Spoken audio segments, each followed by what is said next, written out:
Hello everyone, and welcome back to another video. And today I'm going to be going over why Donald Trump has a pathway to win an electoral college landslide this presidential election and why President Biden does not have that scenario. Now before we get started with the video, please hit that like button, make sure to subscribe and hit the bell so you don't miss another video that I post, and make sure to follow the Twitter and join the Discord in the description down below. And without further ado, let's get into this video.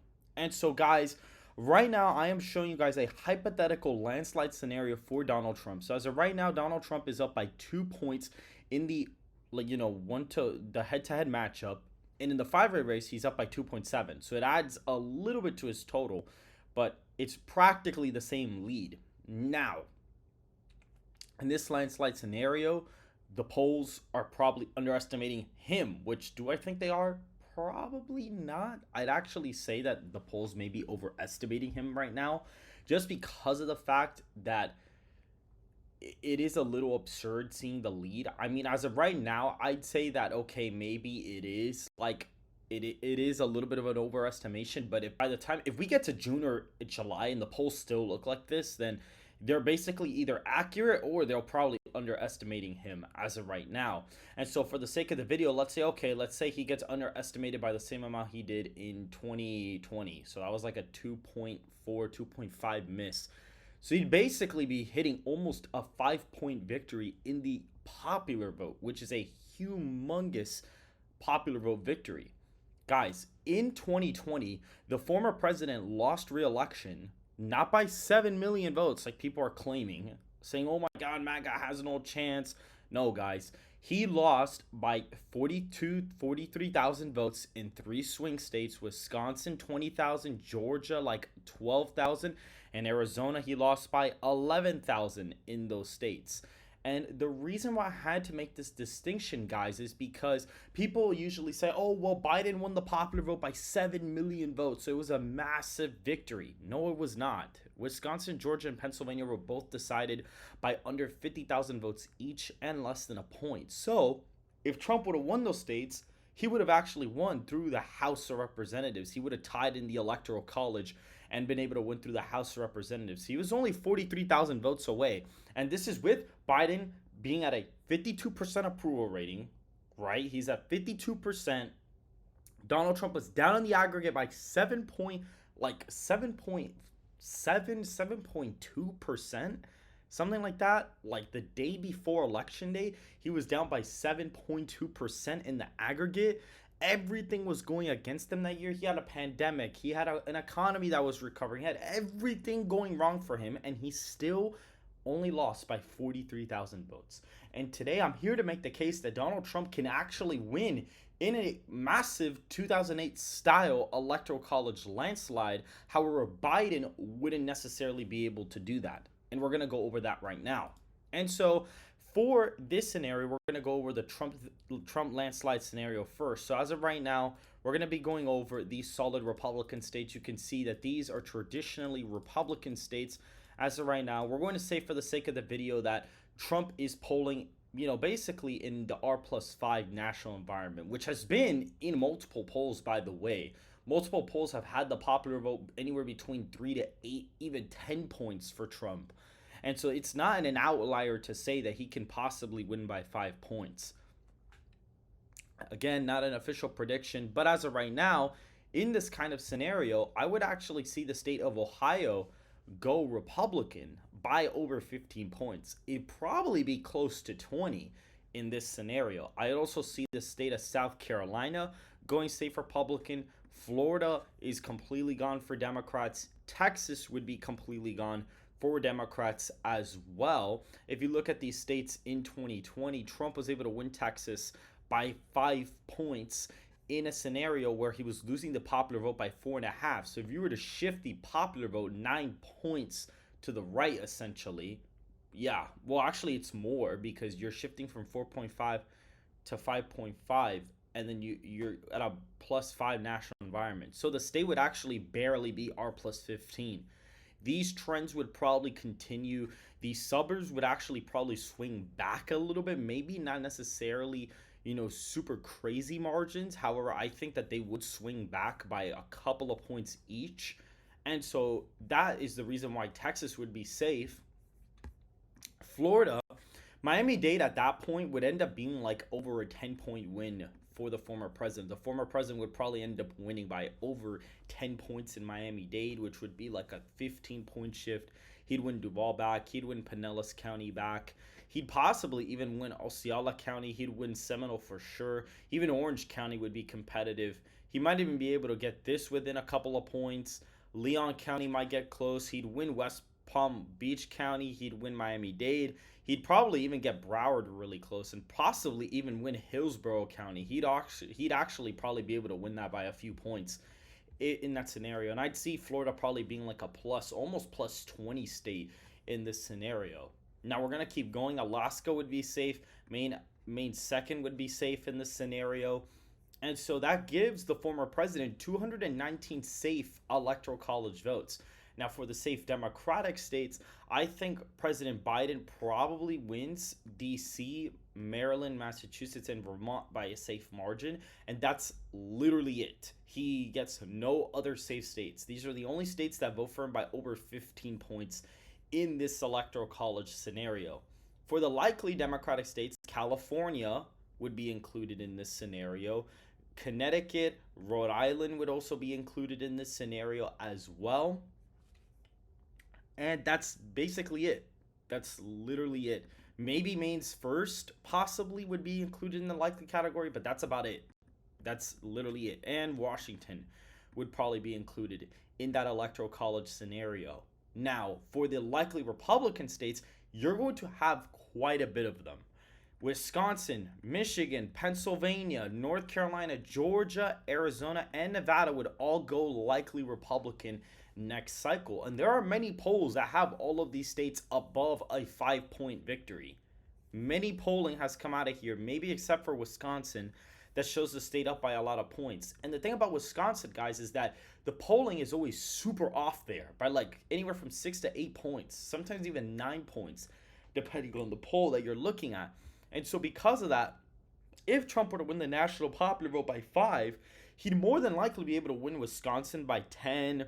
He'd win Pennsylvania by like 8, win Michigan by 6 or 7. North Carolina is like a 13, 14-point win. Georgia's like a 10-point win. Arizona, maybe not 10, but maybe like an 8-point win. Arizona's like a 7, 8-point win too. Nevada is roughly in that same spot. It's probably actually a 9 or 10-point victory, believe it or not, in that big landslide electoral college scenario for the former president. If we were to go to the state of Maine, I actually think Maine would end up voting for the former president by a likely margin in this scenario. The lean states in this case for Donald Trump would be New Mexico, Minnesota, New Hampshire, and Virginia. These would be all the lean states for the former president, including Nebraska second, would actually probably be lean Republican as well. It'd probably be like a 3.5, 4-point victory. So I already puts the former president at 347 electoral college votes. And for the lean Democratic states, I think Biden holds on to Oregon. I think he gets Delaware.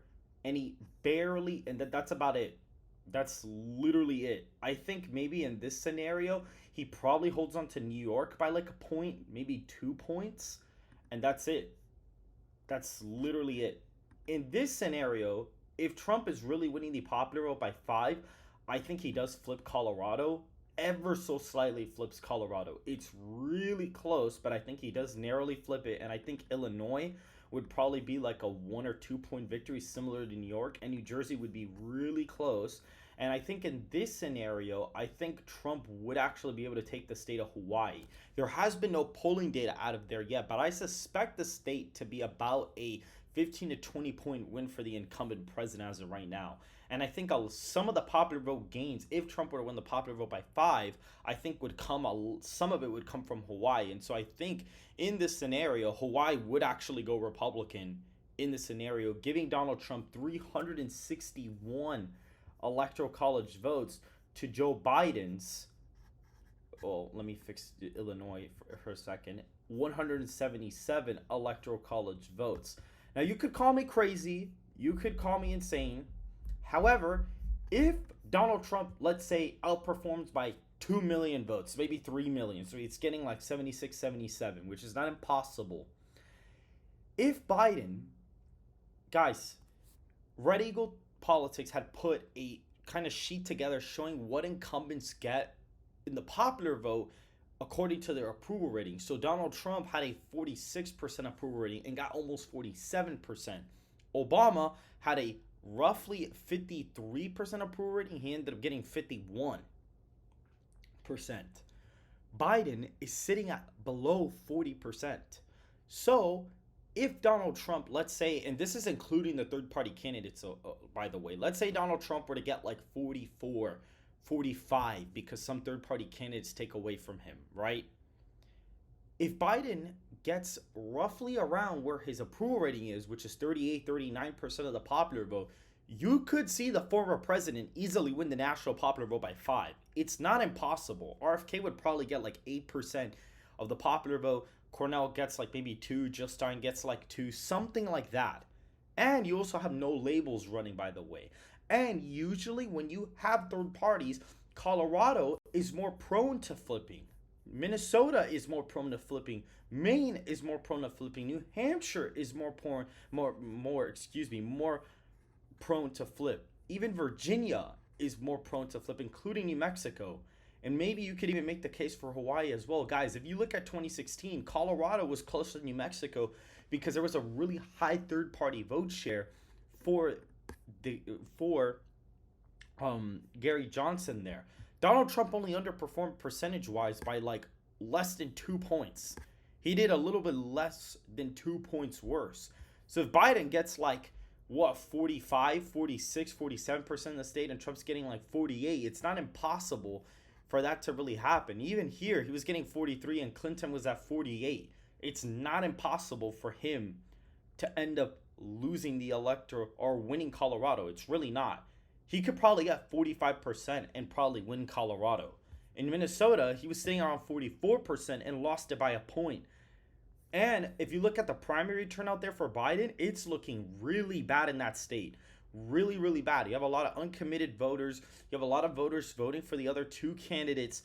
And I think that it's going to be a bad look. I really do think so. I think it's going to be a really bad look for the current president. I think in a scenario where Trump wins the popular vote by 5, it's not going to be good for him. I think he would lose Minnesota by like 2, probably. Maine, super easy flip if Trump is winning the popular vote by 5. Keep in mind, guys, Trump won the national or lost the national popular vote here by like 2 points. By the way, just letting you know, he lost it by like 2 points. New Hampshire was super close in this scenario. Very, very close. New Hampshire almost flipped to Trump. With high third-party turnout, it's not impossible for Donald Trump to win the Electoral College in a 2008-esque scenario. It's really not that hard. A lot of people are going to call me crazy. A lot of people, oh my God, MAGA's not real. Oh my God, like, oh, they've been losing for 7 years. Guys, Trump voters are not homophobic, sexist people. That's not the majority of Trump voters. Yeah, sure. The ones in Louisiana or something like that, like in the deep South, that's like what, 0.5% of the population. They're okay, maybe there's a Trump supporter that is a KKK member. Maybe. Because nobody's perfect. And of course, there's always that saying, in a group of 100 people, there's always going to be one idiot. It's just natural, guys. But most Trump voters legitimately have concerns for the country. Most Trump voters are not thinking, oh, how am I going to own the liberals? Oh my God, no. A lot of them are thinking, how am I going to put food on the table? How am I going to pay rent? Oh my God, the mortgage is too high. And this is the problem with Biden. I'm going to say something right now. This dude is not winning a lot of young people. He's just not winning a lot of young people. He's not. If me looking at a mortgage right now scares the hell out of me. But I hear my grandparents talking about how they bought their house for like $300 a month, $200 a month.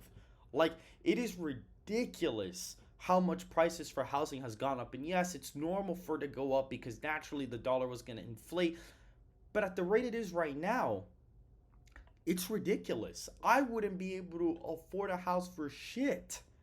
Wouldn't be able to do it right now at all. Even with a job that basically, even with the job that comes with the degree, which I'm still completing as of right now, if I were to complete that degree and go get a job, I may or may not still be able to buy a house. I would probably have to rent an apartment first, and those are already looking pretty expensive already.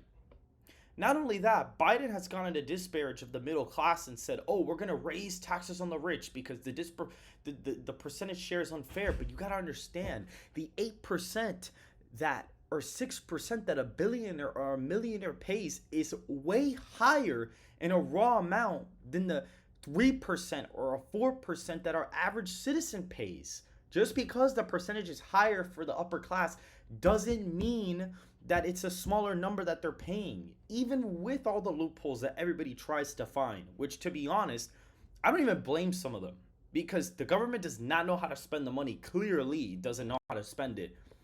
And so with this, it is incredible how Biden wants to raise the corporate tax, because what's going to happen is corporations, this is what happens. It's a chain effect.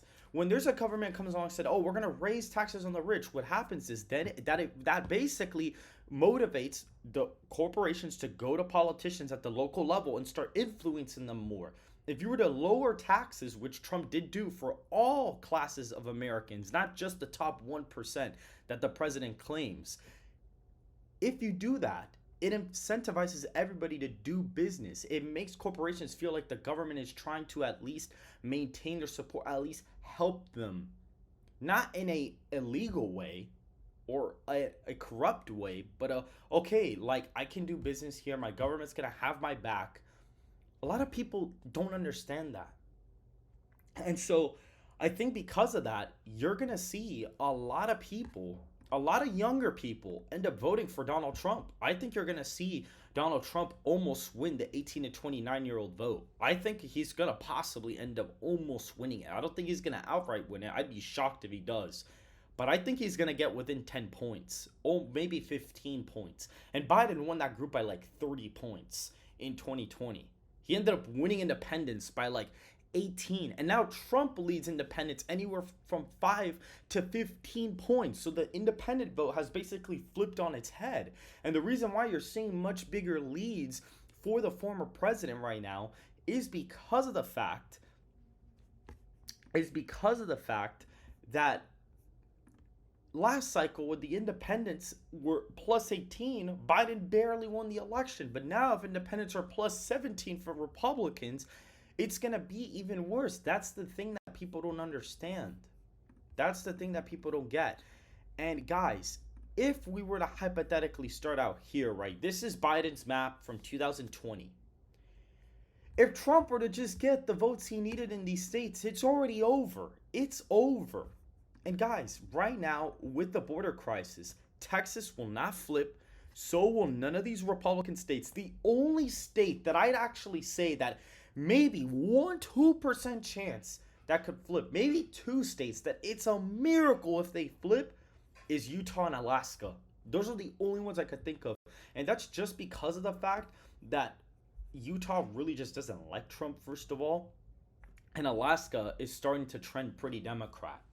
Now, do I think they're going to flip next cycle? Probably not. But in 2028, Utah could possibly be a sleeper flip. Alaska could be a sleeper flip. And in a close race, that could actually end up being a problem. Because let's say you get here, look, the president would still win. Even if you were to win Alaska, if you were to get those three and Utah goes, it's over. So that's the thing. And if Biden is starting here, guys, right now, with his support of African Americans dipping in turnout going to be lower, I can't see him winning Georgia. So even if Biden were to have the best election scenario possible, you could say, okay, maybe this is one. And I don't even see the current president winning Wisconsin either. So more than likely, Biden's map is more than likely going to be 277. That's his top electoral vote share. Maybe 287, because maybe in the chance in hell he wins Wisconsin. But I don't even think he's got the shot there. I mean, it's a little bit better than Georgia. I'd say Georgia's for sure gone for him. Like, there's no chance he's getting Georgia at this point. It's like a 90% chance it's going to vote for Trump, just because of the fact of how bad Biden's approval rating is nationwide. You got to understand, Biden's approval rating went from 52% all the way down to the low, not the low 30s, excuse me, but the high 30s. That's like a 15% decrease since election day. So on third party votes might actually help Biden get a slightly higher percentage, but right now there are a lot of people out there that are voting with their pocketbooks. Now, is it impossible for the current president to lose re-election? Not, or like win re-election? It's not impossible. It could happen, and this is probably the map that would end up being Biden's re-election. I'd say Arizona, Michigan, and Pennsylvania hold, and that's Biden's election scenario. I don't even see him winning Nevada in a re-election scenario. But if this were to happen, this would be Biden's most likely re-election scenario. And I say that this happening is probably pretty slim right now. I think it's very slim that this happens, because even at this point, I could even see Pennsylvania already still going red anyways, because a lot of the voter registration there has completely backfired on Democrats, completely backfired. Because what they did is, in Josh Shapiro, he was like, oh, we're going to set up automatic voter registration so that Democrats can sign up and vote for me again. And that's not what happened. All the new registrees, they're all Republican. It completely backfired on them. And I think they netted like 20,000 Republicans, 30,000 Republicans in the state. And if Donald Trump is winning independents in Pennsylvania, that's game over. The state's gone for Joe Biden. It's game over. And so if Biden were to win re-election, this would probably be his map. And I'd say that, okay, maybe he could win Nevada and Wisconsin, but that's it. This is his best map. This is probably Biden's best map. And if that even wins Wisconsin, which I think is very unlikely as of right now. I think that Georgia is going to be Trump's easiest flip.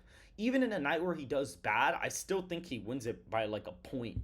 Even if he loses re-election, I still think he'd win Georgia by like a point. And Wisconsin would be so close in the scenario. It'd be so close. Nevada would probably be like a point victory. Arizona would probably be like a 1.5 point victory. Michigan's like a 2-point win. And Pennsylvania would probably be really close. It'd probably be tilt.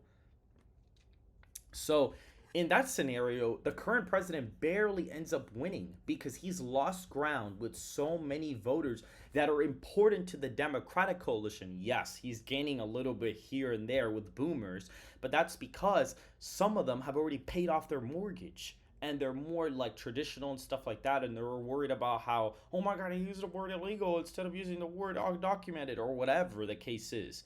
Yes, he's gaining a tiny bit with 65 plus, but that doesn't matter. If you're losing like 10% of the African American vote compared to previous election, you're screwed. Like right now, Biden got like, I think it was 90 something percent, and or like in the high 80s, and Trump got 13. And Trump is polling anywhere from like 15 to 25% with African American voters, and there's about 35 million of them in this country. If Trump is getting like 10 million African American votes, the election is done. It's over. Pennsylvania is an automatic flip with Georgia. Michigan would be an automatic flip. And Nevada would probably be an automatic flip if he was winning at least 20% of the popular vote. You could even put those to flip even before Wisconsin or Arizona.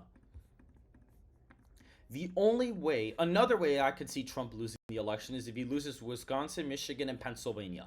That's literally the only way he'd lose it, and he would win Nevada, Arizona, and Georgia. However, I think that Arizona would actually be the closest swing state, in my opinion. I actually think that Arizona votes to the left of Michigan this cycle, just because of the fact Arizona's super left trending. So even if Trump were to win the popular vote by 5, in 2016, if Trump won the popular vote by 5, he probably would have won the state by like 11, 12 points. But I think if Trump wins the popular vote by 5, he probably only wins it by like 6 or 7 points because of the fact the state is super left trending. And by the way, guys, Biden does not need to win the popular vote by 4.5 to win re-election. He could probably win it by 3 and still win re-election because Arizona's left trending. Michigan is a little iffy, but you could say it probably leans a little bit more Democratic in its nature. And Pennsylvania is in that category too. And so if Republicans and people get complacent, they just don't go out and vote because, oh my god, Trump's ahead by 5 in the polls or something, Trump can still lose. I want you guys to understand that he can still lose. It's not impossible, but I think as of right now, it is very likely that the former president ends up coming back. This right now is my current prediction. This is my current map right now. I have it at 315 to 223. I actually have him flipping Maine in this scenario before New Hampshire and Minnesota. And Minnesota's really close here, by the way. Like, I could easily flip it. I have it as like a 0.7 victory for Biden. It could easily flip to the former president at this point in time. And so, with all of the issues at hand, with inflation, with border security, with foreign affairs, Biden is in the worst spot of his presidency that I've ever seen him at, ever. Even the State of the Union was unbearable. Even last year's, I was like, oh, you know what? He was being chill, whatever. Like, what am I going to expect out of him? He's not FDR like the mainstream media tries to claim. And so, with all of that, I see Trump in a really good position to win re-election in a pretty good victory. This is what I have it as right now. You could say, okay, maybe Arizona and Maine probably go back, and maybe Nebraska second. Like, maybe. But, like, even Arizona, I actually have it going red by like 2 points now. And I currently have Trump in the popular vote, probably either tied or up by one. More than likely. It's around there. This is like a tied national popular vote right now, so to speak. Like, either one of them could probably barely win the popular vote. But as of right now, I do have Trump winning 315 to 223. I just wanted to come on here and explain why the former president can win an electoral college landslide, and why Republicans shouldn't be complacent, and why Democrats shouldn't be super overconfident either that Trump can win an election. I mean, he's done it before. Like, obviously not against the most popular candidate, but he still won a general election despite all the odds against him. And in 2020, he was barely there. Barely lost it. Better than Mitt Romney or McCain. For sure. Way better. Both of those candidates lost the election by like over 500,000 votes. I even think McCain probably lost it by over 1 million votes. That's really bad. But either way, guys, that is it for this commentary. If you guys did enjoy this analysis, please hit that like button, subscribe to the channel, make sure to hit that bell so you don't miss another video that I post, and make sure to follow my Twitter and join the Discord in the description down below. And I hope to see you guys very, very soon.